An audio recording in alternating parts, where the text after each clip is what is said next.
It was a morning like no other at the United Nations General Assembly in New York.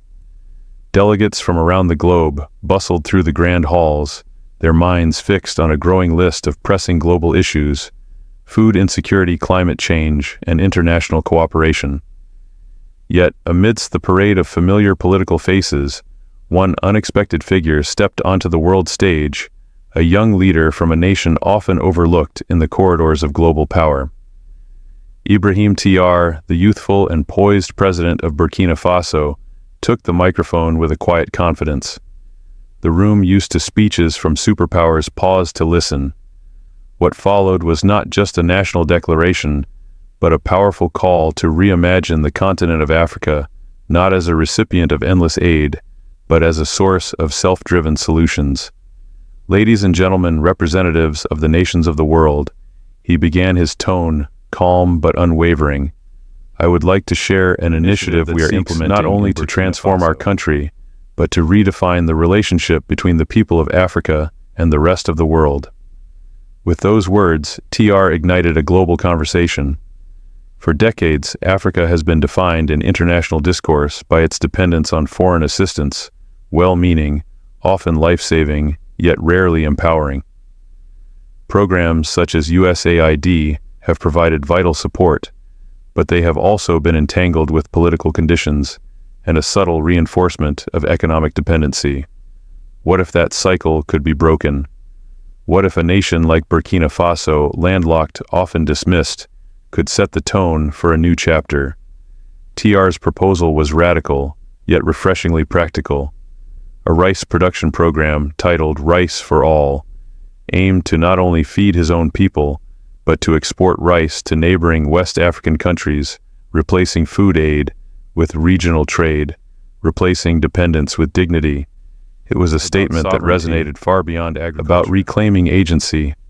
As cameras clicked and journalists scribbled notes, some in the audience were visibly startled. Among them, watching from a distance, was former United States President Donald Trump. Known for his direct transactional view of international relations, Trump reportedly frowned and murmured to his aides, "Who is this guy, and how does he think he can replace what we've done for decades?" That moment, an ambitious African leader, challenging the established norms, set off a wave of reactions from world leaders, media outlets, and policy analysts. But this was just the beginning. What followed would be a story not of conflict but of courage, not of aid but of action. As Ibrahim Traoré's words echoed across the Grand Chamber of the United Nations, the delegates were still processing the implications that a young African president questioned the effectiveness of decades-long global aid systems in front of the very nations that financed them. Yet Traoré didn't stop there. He leaned into the silence, knowing that it was the perfect moment to expand on his country's vision. For too long, he continued, African nations have relied on aid to secure basic necessities, particularly food. Programs such as USAID have been crucial, yes, but we must now ask, does this help truly liberate us, or does it quietly bind us in dependence? The room grew stiller. No rustling of papers, no shifting in seats, just the quiet thrum of tension and anticipation. Traoré's tone remained respectful, but he was unapologetically bold. His words were not an attack, but a declaration of intent, an invitation to reconsider the future of African agency. He introduced Burkina Faso's new national program, partners and local farmers. The initiative aimed to make the country not just self-sufficient in rice, but an exporter to neighboring nations. In the coming months, he said, we will begin exporting rice to West African countries, replacing a portion of the food aid that has traditionally come from abroad. Whispers broke out among the audience. Some delegates nodded in quiet support. Others looked visibly uncomfortable. But one thing was certain, the room was listening. Thousands of miles away, in a private viewing room in New York, Donald Trump leaned forward in his chair, eyes fixed on the screen. Known for his unapologetic stance on America First policies, Trump had often regarded foreign aid as a tool of leverage, not altruism.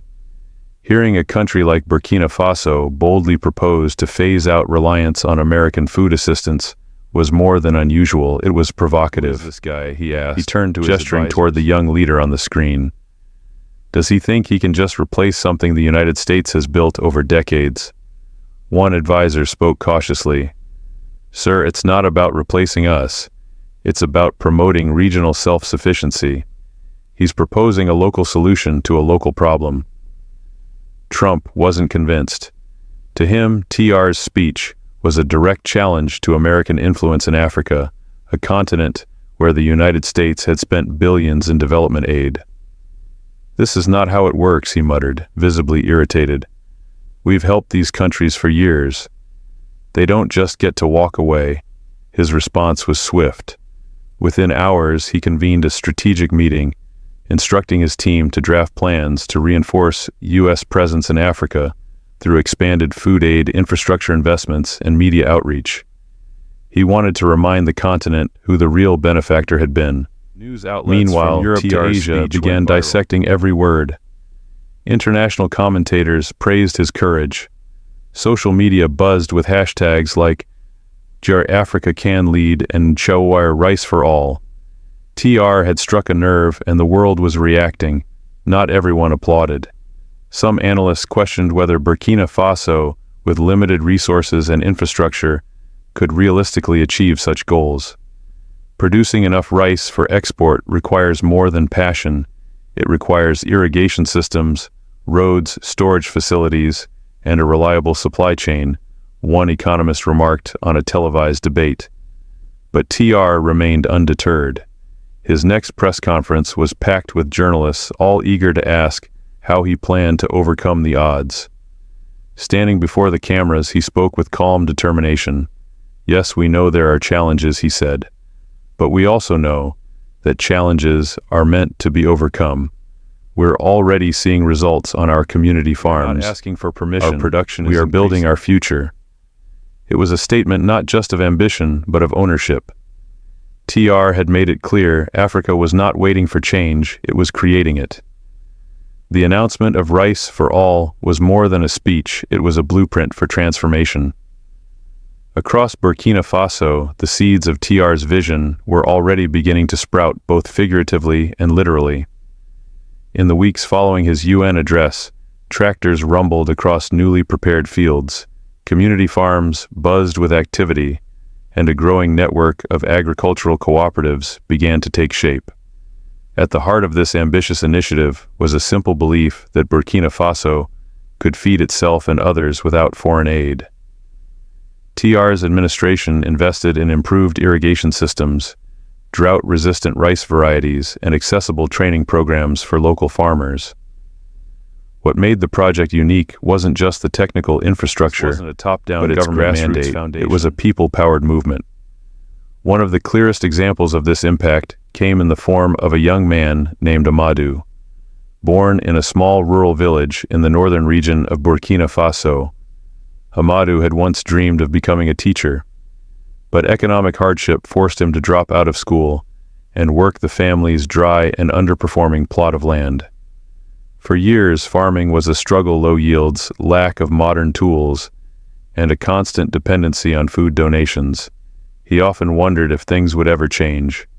Then came Rice for All.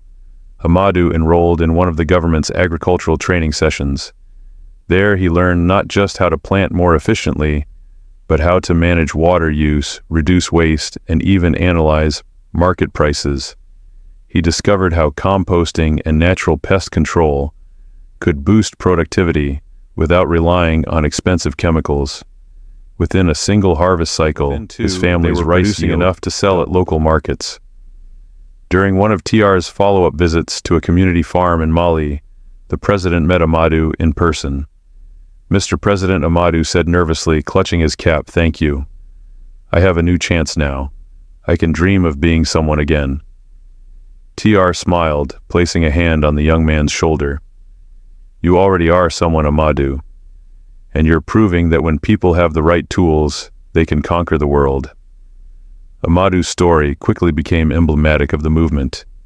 His journey was broadcast on national television and across social media, inspiring other youth to reconsider agriculture not as a last resort, but as a path to empowerment and purpose.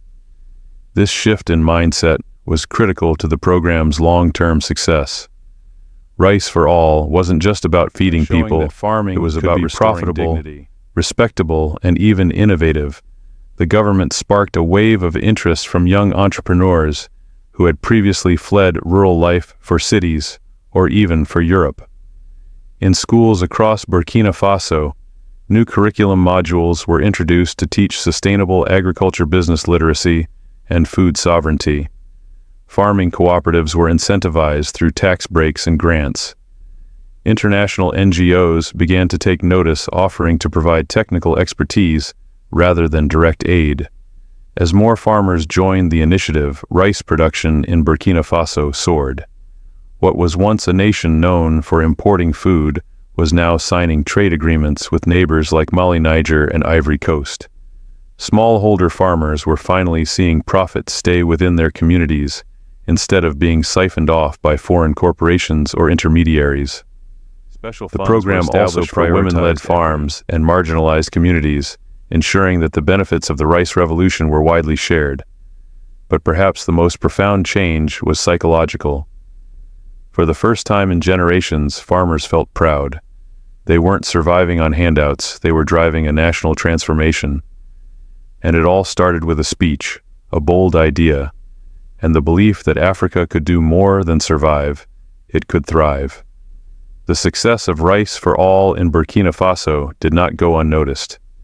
As harvests multiplied and local markets flourished, neighboring West African countries began to take interest.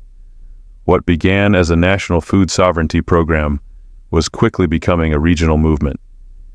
Leaders from Mali, Niger, and Ivory Coast reached out to TR, requesting to visit Burkina Faso's cooperative farms and training centers. They saw not only a solution to food insecurity, but also a potential framework. Memoranda of understanding were signed between Burkina Faso and several regional governments, paving the way for agricultural collaboration, technology exchange, and coordinated distribution. TR welcomed this development with enthusiasm. He believed deeply in the idea that Africa must stand together to thrive. "We are not just planting rice," he said during a press briefing. "We are planting solidarity." With the help of local and international experts, TR facilitated the formation of a regional agricultural network, linking cooperatives across borders. This initiative allowed partner nations to standardize seed varieties, coordinate irrigation development, and negotiate better prices through collective bargaining.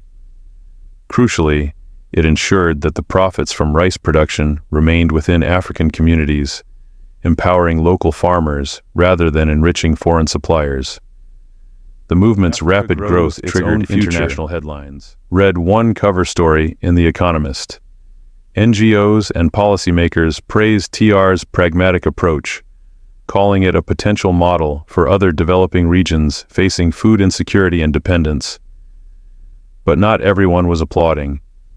Back in Washington, Donald Trump was following the developments closely.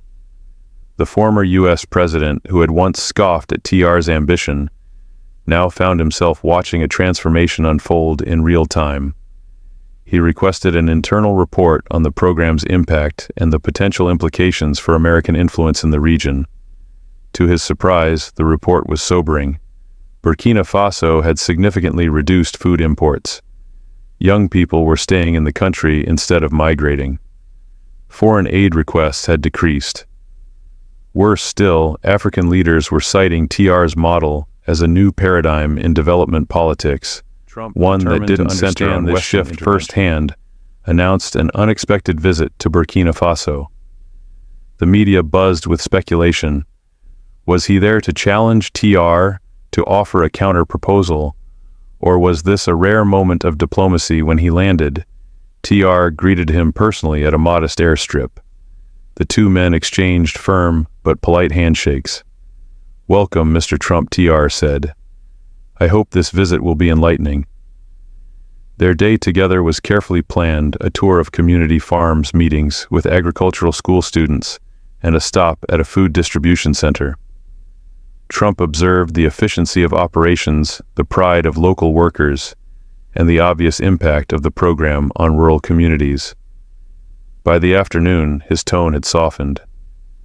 During a private conversation over tea, Trump leaned back in his chair and said, "This is impressive.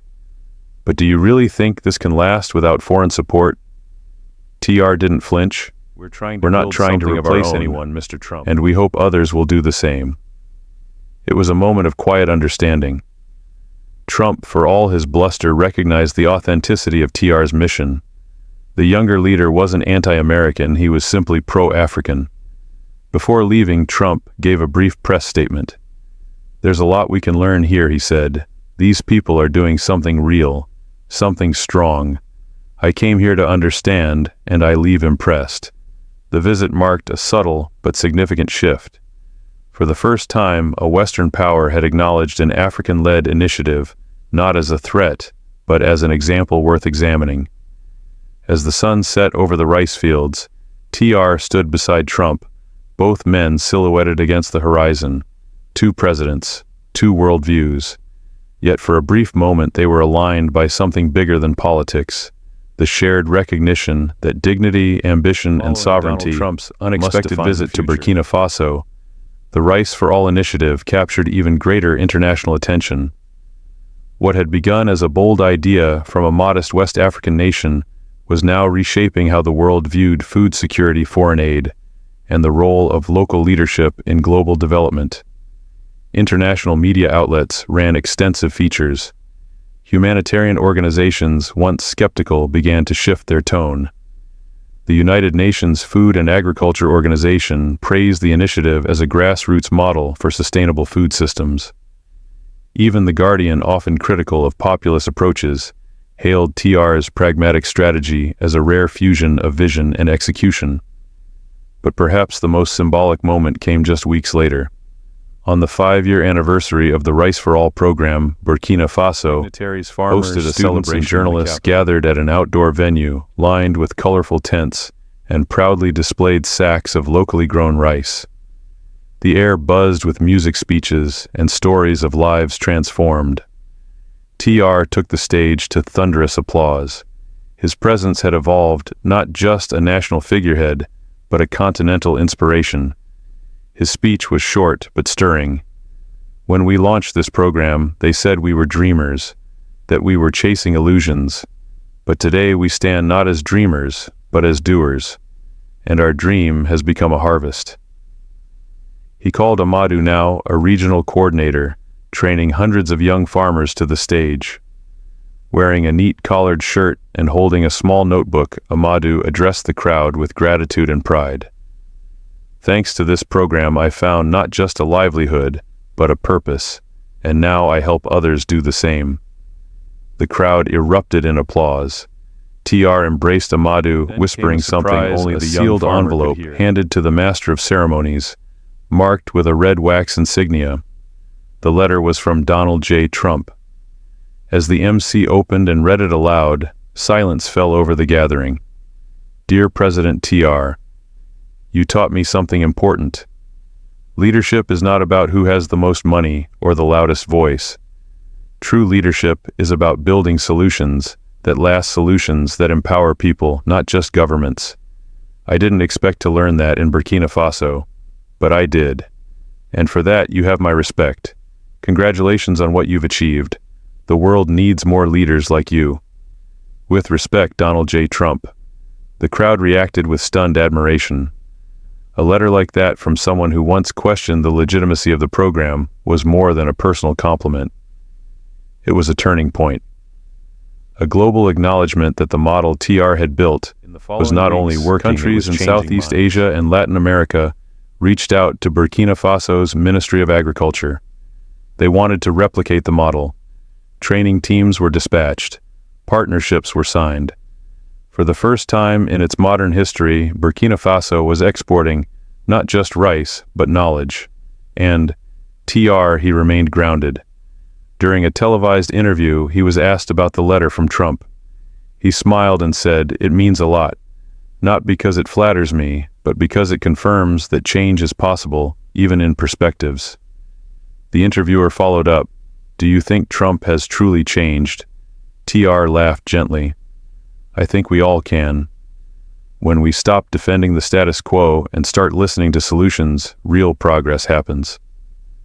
As international journalists packed their bags and headed home, many left with a new understanding of Burkina Faso, not as a struggling aid-dependent country, but as a global symbol stretched toward the horizon. And in every grain, there was a story, not just of food, but of faith resilience, and the power of believing in one's own soil.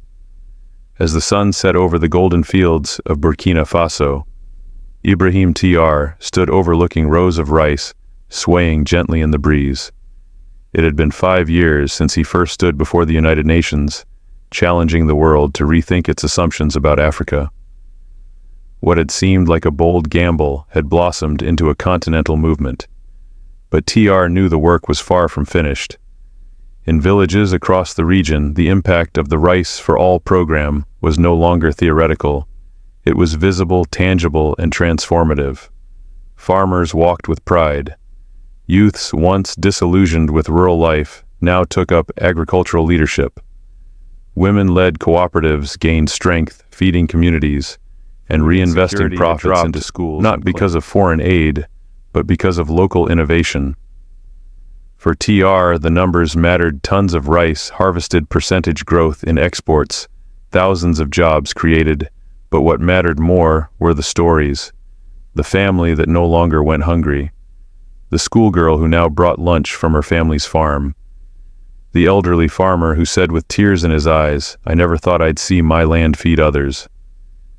In his final speech of the celebration, Traoré addressed the world with humility and hope. This is not the end. It is a beginning of what happens when we believe in ourselves, not blindly but boldly, when we combine vision with action and action with purpose. He then spoke directly to leaders of other developing nations. We are not special because of resources. We are special because we decided to act. You can do it too. Not by copying us, but by finding your own answers, your own crops. He left a personal message. Your hands are not just for labor. They are tools of change. Your dreams are not naive. They are necessary. The crowd erupted once more, but the moment was not theatrical, it was honest. Real lives had been changed. Real dignity had been restored. As the camera panned across the audience, the diversity was striking: farmers in traditional garb, engineers with tablets, ministers with notebooks, and foreign guests all applauding a vision that had transcended borders. The final scene of the broadcast showed Amadou standing in front of a group of trainees, teaching them how to build a water-efficient irrigation system. His voice was steady, his instructions clear. From a boy forced to quit school to a man shaping a new generation, his story encapsulated everything Traoré had hoped for. If you believe that change begins with courage and that dignity can grow from soil, share this video. When a nation chooses action over excuses. Subscribe to our channel for more powerful stories of transformation from places the world too often overlooks.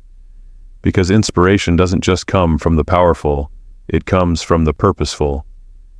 In our next video, we'll explore whether this African agricultural model can be adapted to parts of Southeast Asia regions, also struggling with food insecurity and foreign dependency. Can the principles of rice for all take root elsewhere? Join us as we follow the ripples of one leader's vision across oceans and continents. The story of rice for all and the leadership of Captain Ibrahim Traoré offers a multi-layered lesson about agency, dignity, and the recalibration of global development paradigms.